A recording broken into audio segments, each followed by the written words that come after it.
Hello বন্ধুরা, আজকে তোমাদের কাছে চলে এসেছি একটা অন্যরকম দুর্দান্ত রেসিপি নিয়ে। তো আজকে আমি তরমুজের লাল এবং সাদা অংশ দিয়ে আর সাথে আছে চিংড়ি মাছ সংমিশ্রণে একটা দুর্দান্ত রেসিপি, আর অনেক অল্প উপকরণ দিয়ে তোমাদের কাছে এই রেসিপিটা আমি করব। তো চলো বন্ধুরা, রেসিপিটা তোমাদের কাছে আজকে আমি দেখাই। একদিকে আমি তরমুজ লাল আর সাদা অংশটা একটু লম্বা লম্বা করে কেটে নিয়েছি, আর আলু টুকরোগুলো আমি ছোট করে কেটে নিয়েছি।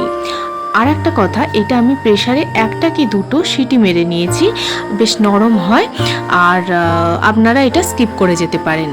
আর একদিকে আমি চিংড়ি মাছ নুন হলুদ মাখিয়ে রেখেছি, আর একদিকে একটা গোটা পেঁয়াজ, একটু গোটা জিরে আর দুটো কাঁচা লঙ্কা নিয়েছি। কড়াটা গরম হয়ে গেছে, এর মধ্যে আমি তেল দিয়েছি আর একটু কালো জিরে ফোড়ন দিয়ে দিয়েছি, আর পেঁয়াজ কাঁচা লঙ্কা আর গোটা জিরে একসাথে পেস্ট করে নিয়েছিলাম মিক্সারে, তো সেই পেস্টটাই আমি তেলের মধ্যে দিয়ে দিলাম। তার সাথে আমি নুন হলুদ মাখানো চিংড়ি মাছটা দিয়ে দিলাম।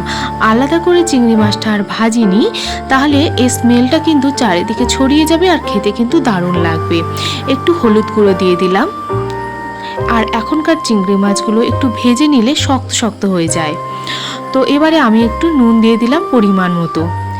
বিশ্বাস করতে পারেন, এত অল্প তেল মশলায় এত সুন্দর খেতে হয় কি বলবো।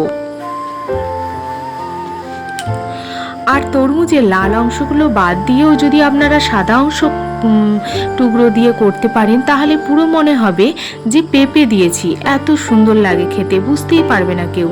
আমি একটু কাশ্মীরি রেড চিলি পাউডার দিয়ে দিলাম, আপনারা এটা স্কিপ করে যেতে পারেন, কালারটা ভালো হওয়ার জন্য দিয়েছি। এখানে আপনারা শুকনো লঙ্কা বেটে দিতে পারেন যারা ঝাল খায়। তো এই গরমের মধ্যে আমি খুব একটা ঝাল দেব না বলে আমি শুকনো লঙ্কা দেইনি, অল্প কাঁচা লঙ্কা দিয়েছি, আপনারা আরও বেশি কাঁচা লঙ্কা অ্যাড করতে পারেন। তো দেখো, মশলাটা প্রায় আমার ভালোভাবে ভাজা হয়ে গেছে।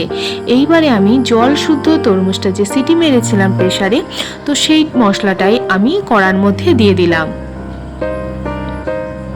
এটা আপনারা প্রেসারে সিটি না মেরে কাঁচাও দিয়ে দিতে পারেন, কিন্তু একটু সিটি মারলে একদম নরম হয়ে যায়, পুরো মনে হবে একটা মানে পেঁপের মতো, পেঁপে থেকে আরও ভালো টেস্ট মনে হয়, মিষ্টি মিষ্টি। তরমুজ যেহেতু একটু মিষ্টি, এত সুন্দর খেতে লাগে, একদম আনকমন রান্না। আপনারা অবশ্যই এই রান্নাটা আপনারা চেষ্টা করতে পারেন। আমার রান্নাটা প্রায় কিন্তু কমপ্লিট হয়ে গেছে, আর আপনারা একটু মিষ্টি দিলে দিতে পারেন, তো আমি দেইনি, এটা যেহেতু মিষ্টি মিষ্টি রান্না, তো একটু জল শুকলেই রান্নাটা একদম রেডি হয়ে যাবে। আমার এই রান্নাটা যদি আপনাদের ভালো লেগে থাকে, তো অবশ্যই লাইক কমেন্ট সাবস্ক্রাইব করতে কিন্তু ভুলবেন না। হ্যাঁ, আর অবশ্যই ভালো লাগলে অবশ্যই শেয়ার করে দেবেন। এই রান্নাটা অবশ্যই আপনারা বাড়িতে করবেন এবং আমাকে কমেন্ট বক্সে কমেন্ট করে জানাবেন যে রান্নাটা কেমন হয়েছে।